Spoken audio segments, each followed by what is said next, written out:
हम क्रिकेट पे बात करेंगे। हमारे साथ बात करने के लिए मौजूद हैं सीनियर स्पोर्ट्स एनालिस्ट हैं इरफान सईद साहब, और साथ ही साथ ज्वाइन करेंगे Ahmad Saeed sahab. Welcome to both of you ji. Irfan भाई अस्सलाम वालेकुम। Thank you for having me. Irfan भाई, बाबर आजम की क़यादत में कौमी टीम चली गई है। शान मसूद साहब कह रहे हैं कि शान हेड को जो सरफराज अहमद है वो कह रहे हैं कि शान मसूद जो है वो बीइंग बड़ा अच्छा परफॉर्म करेंगे और वो जेलिन हो चुके हैं। उन्होंने कोई किसी किस्म का प्रेशर नहीं लिया। अगर कप्तानी चली भी गई है तो ये डजेंट मैटर। उन्होंने कहा कि रावलपिंडी और लाहौर में सख्त तरबियती कैंप लगाया जिसके रिजल्ट हमें अब वेस्ट इंडीज़ में मिलेंगे। क्या कहेंगे?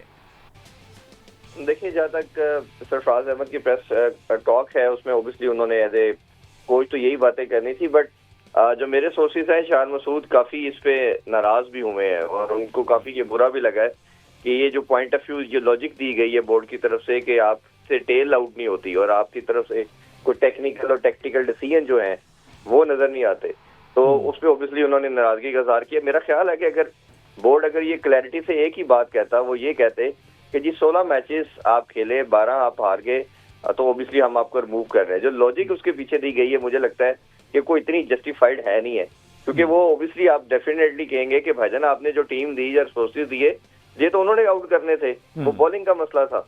तो ये कई दफा आप डिटेल में जाने से, ज्यादा बात करने से मुझे लगता है कि उसके जो आउटकम्स है वो डिफरेंट आते हैं। जहाँ तक सरफराज की बात है, ऑब्वियसली सरफराज एक पाकिस्तान के one of the best captain रहे हैं, सक्सेसफुल कैप्टन रहे हैं, बट मुझे थोड़ा सा ये इख्तलाफ जरूर था जब इनको बनाया गया कि आप थोड़ा टाइम अंडर 19 के साथ इनको देना चाहिए था।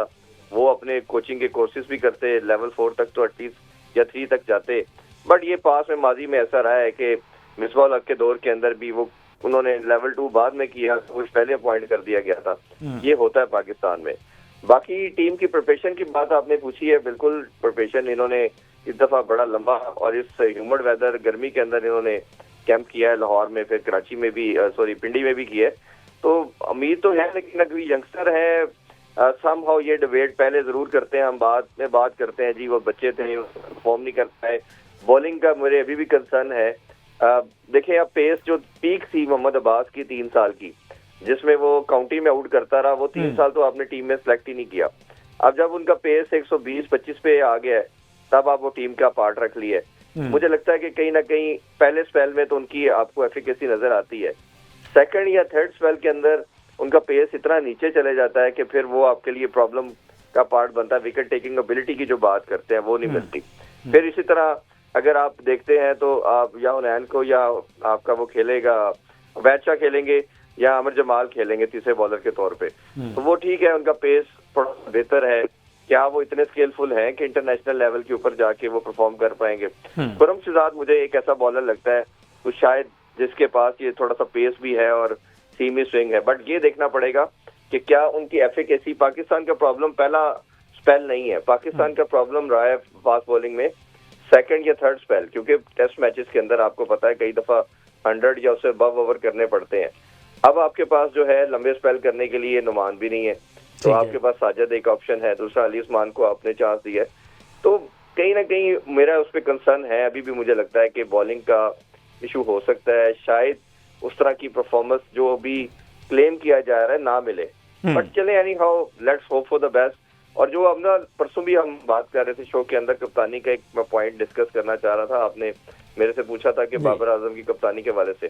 देखिए, पाकिस्तान में अनफॉर्चुनेटली कप्तान जितने भी, अगर आप 15 साल की हिस्ट्री पाकिस्तान की देखेंगे, ये मेरिट इसमें कई दफा देखा नहीं जाता, सिस्टम देखा नहीं जाता कि लीडरशिप क्वालिटी है या नहीं। हम ये देखते हैं पॉपुलर डिसीजन क्या है। आप चलते हैं फैन फॉलोइंग के ऊपर, आप कहते हैं कि अवाम की पल्स चेक करते हैं आप मीडिया, सोशल मीडिया पे, आप कहते हैं अच्छा टीम बुरा कर रही है, ये किस तरह अवाम को सेटिस्फाई किया जा सकता है? अच्छा जी, फॉलोइंग सबसे ज्यादा बाबर आजम की है, इसको बना दो जी, चलें जी ठीक है जी, ये ठीक रहेगा। तो हालांकि आपका इसका बड़ा सिंपल मंत्रा होना चाहिए।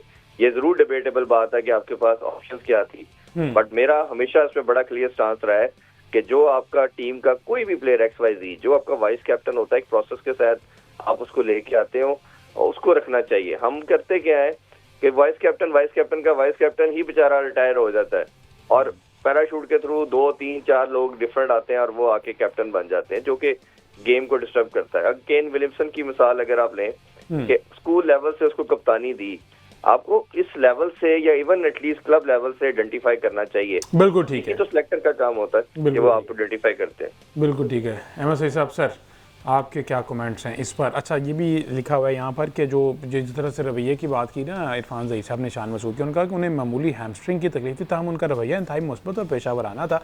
ये बात आपने जेब में रखनी है। देखिए, मुस्बत और पेशावराना रवैया जो है ना, वो तो पिच पे सामने आना चाहिए, ग्राउंड पे सामने आना चाहिए, परफॉर्मेंस में सामने आना चाहिए। अगर आप ड्रेसिंग रूम में बैठ के कोचों के साथ मुस्बत रवैया अख्तियार किए रखें और पिच पे आपसे स्कोर ना हो तो फिर मेरा ख्याल है किसी किस्म का कोई रवैया जो है वो काम नहीं आता। देखिए, बात यह है कि पाकिस्तान की टीम जो है वो 2 मुल्कों का दौरा करने गई है, वेस्ट इंडीज़ और इंग्लैंड के दौरे पर। और जिस तरह अभी इरफान भाई कह रहे थे कि बाबर आजम की जो कप्तानी है उसके बारे में बहुत सारी डिबेट ये की गई है कि बाबर आजम जो है वो दोबारा उनको कप्तानी ऑफर की गई, बाबर और कप्तानी नहीं लेनी चाहिए थी। तो यकीनन बाबर के ऊपर दोबारा से प्रेशर तो होगा। और अगर आप चाहते हैं कि बाबर आजम खुल के परफॉर्म करे अपनी बैटिंग जिस तरह से हम चाहते हैं कि टेस्ट क्रिकेट में, और टेस्ट क्रिकेट और ओडीआई एक ऐसा फॉर्मेट है कि जो बाबर को ज़्यादा सूट करता है, जिसमें बाबर आजम जो है वो ज़्यादा अपनी परफॉर्मेंस का लोहा मनवा भी चुके हैं पहले। तो मेरा ख्याल है कि यहाँ पर एक एक्स्ट्रा प्रेशर बाबर के ऊपर ऐड किया जा रहा है और इसी की तरफ जो है तवज्जो दिलाई है मिसबाहुल हक साहब ने भी।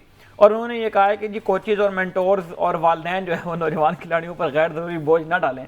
तो भाई, ये गैर जरूरी बोझ क्यों आ रहा है? ये गैर जरूरी बोझ इसलिए आ रहा है कि ये वो खिलाड़ी हैं जो पिछले 4 साल से परफॉर्म नहीं कर पा रहे हैं, और परफॉर्म ना करने के बावजूद इनको टीम में रखा जा रहा है, बार बार मौके दिए जा रहे हैं। तो अगर आप एक कंपेटिटिव स्पोर्ट्स में हैं, आपसे परफॉर्म नहीं हो पा रहा, तो उसके बाद क्या होता है? उसके बाद ये होता है कि लोग इसके ऊपर आकर क्रिटिसाइज करते हैं, लोग इसके ऊपर आकर बात करते हैं। अब प्रॉब्लम यह है कि यहाँ पर क्योंकि ये कल्चर नहीं है कि जब आपसे परफॉर्मेंस नहीं हो रही तो आपको खुद थोड़ा सा रेस्ट ले लेना चाहिए। अगर आपने इस दबाव से बचना है जो आप कह रहे हैं कि गैर जरूरी दबाव है, तो इस गैर जरूरी दबाव से बचने के बहुत सारे तरीकों में से एक तरीका ये होता है कि आप कुछ देर के लिए रेस्ट लें, अपने आप को रीसेट करें, अपने आप को रीस्टार्ट करें और फिर दोबारा से आए।